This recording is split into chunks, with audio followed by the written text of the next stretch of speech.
नमस्कार दोस्तों। उत्तर प्रदेश के हमारे जितने भी बुजुर्ग भाई बहन माता पिता वृद्ध अवस्था पेंशन का इंतजार करते हैं, तो यह वीडियो बिल्कुल उनके लिए है। आज हम सीधे बात करने वाले हैं कि यूपी में वृद्ध अवस्था पेंशन की अगली किस्त कब तक आपके खाते में भेजी जाएगी, और साथ ही यूपी के हजारों बुजुर्गों की पेंशन दोस्तों इस बार नहीं आएगी। जी हाँ, हजारों पेंशन इस बार नहीं आएंगी। तो रुकी पेंशन को दोबारा चालू कैसे करवाना है, और अगर आप यूपी में नया आवेदन करने जा रहे हैं तो उत्तर प्रदेश सरकार के नए नियम क्या है, यह जानना बहुत जरूरी है। तो पूरी जानकारी आसान भाषा में दूंगा। चैनल पर नए हैं तो अभी सब्सक्राइब कर लीजिए। तो दोस्तों, इस तिमाही का बजट पास हो चुका है और लाभार्थी की लिस्ट का सत्यापन भी आखिरी चरण में है। यूपी पेंशन का पैसा 15 जून से 30 जून के भीतर आपके अकाउंट में आने वाला है। अगर किसी बुजुर्ग व्यक्ति की पेंशन आ जाती है और आपकी नहीं आती, तो इसमें घबराने की कोई जरूरत नहीं है। हो सकता है आपकी पेंशन 2 या 3 दिन बाद आए, क्योंकि पेंशन का पैसा बैच के हिसाब से आता है। और ऐसा हो सकता है उसने आवेदन आपसे पहले करा हो या वेरीफाई आपसे पहले हुआ हो, तो ये जो आने वाला है वो वेरीफाई होकर उस हिसाब से आने वाला है। दोस्तों, आपके पास 15 जून तक का समय है। आप अपनी पेंशन में सुधार कर सकते हैं। अगर आपका पेंशन वेरीफाई नहीं है तो उसको जाकर के वेरीफाई करें। तो मैं कुछ जानकारी देने वाला हूँ, आप इसको जरूर एक बार चेक कर लीजिएगा, वरना आपका पैसा रोक सकता है। क्योंकि इस बार 100% श्योर हूं मैं, हजारों बुजुर्गों माता पिताओं का पैसा रुकेगा। पहली दिक्कत जो आने वाली है वो आने वाली है पेंशन धारकों के लिए कि आपको डीबीटी में इशू होने वाला। अगर आपने अकाउंट नंबर दिया हुआ है लेकिन उस पर डीबीटी नहीं है, यानी कि आधार सीडिंग नहीं है, तो आपका पैसा नहीं भेजा जाएगा। सरकार इस बार जो पैसा भेजेगी वो आधार सीडिंग के अकॉर्डिंग भेजेगी, लेकिन बैंक खाते में डायरेक्ट नहीं भेजेगी। अगर आपके खाते पर आधार सीडिंग नहीं है तो तुरंत जाकर आधार सीडिंग कराएं। और दूसरा, आपको ई केवाईसी जरूर चेक करा लेनी है कि आपकी केवाईसी वेरीफाई है या नहीं, आपकी केवाईसी हो रही है या नहीं। अगर आपकी केवाईसी कंप्लीट नहीं है, तुरंत जाकर केवाईसी कराएं।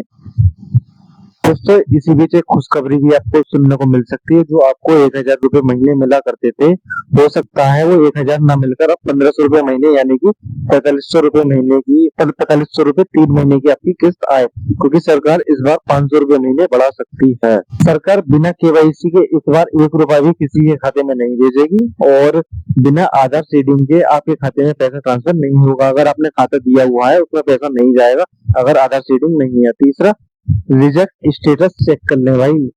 अगर आपके पोर्टल पर स्टेटस ब्लॉक या रिजेक्ट या तुम्हारे म्यूटेशन या सत्यापन पेंडिंग दिख रहा है, तो विकास भवन या जिला समाज कल्याण अधिकारी के दफ्तर में जाकर अपने विकास खंड के जरिए इसे सही कराएं। ठीक है, अगर आप नए पेंशन के लिए आवेदन करने वाले हैं तो यूपी सरकार के कड़े नियम को ध्यान से देखें।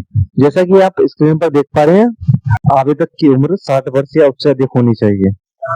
दूसरा, इनकम लिमिट है भाई इस पर कुछ।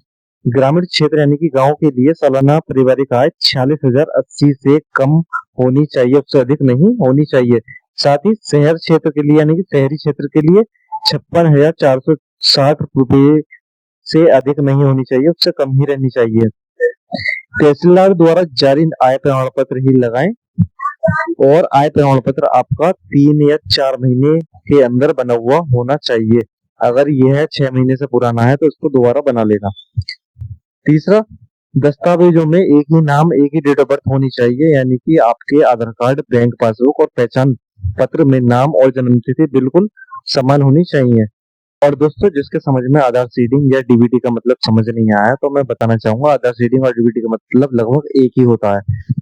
आधार सीडिंग का मतलब होता है कि अपने किसी एक खाते में अपने आधार को इस तरीके से लिंक कराना जिससे भारत सरकार द्वारा दी गई, मतलब भारत सरकार द्वारा दी गई जितनी भी राशि होती है, यानी कि जो भी पैसा होता है, वो सीधे आपके आधार नंबर पर डालने पर आपके उस खाते में जाए जिसमें आपने आधार कार्ड लिंक कराया हुआ है, यानी कि जिस भी खाते में आपने डीबीटी कराई हुई है। डीबीटी आप आधार सीडिंग आप खुद भी कर सकते हैं और बैंक द्वारा भी करा सकते हैं। खुद करने के लिए एनपीसीआई पोर्टल पर जाना पड़ेगा।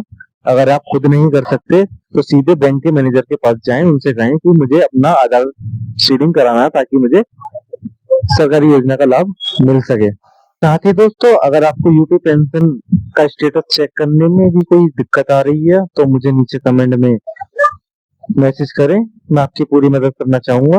वीडियो को यूपी के हर ग्रुप और परिवार के साथ शेयर करें ताकि समय रहते 15 जून से पहले अपने पेंशन की जांच कर सकें। तो दोस्तों, वीडियो पसंद आए तो वीडियो को लाइक करें, सब्सक्राइब करें, और मिलते हैं अगले वीडियो में। नमस्कार।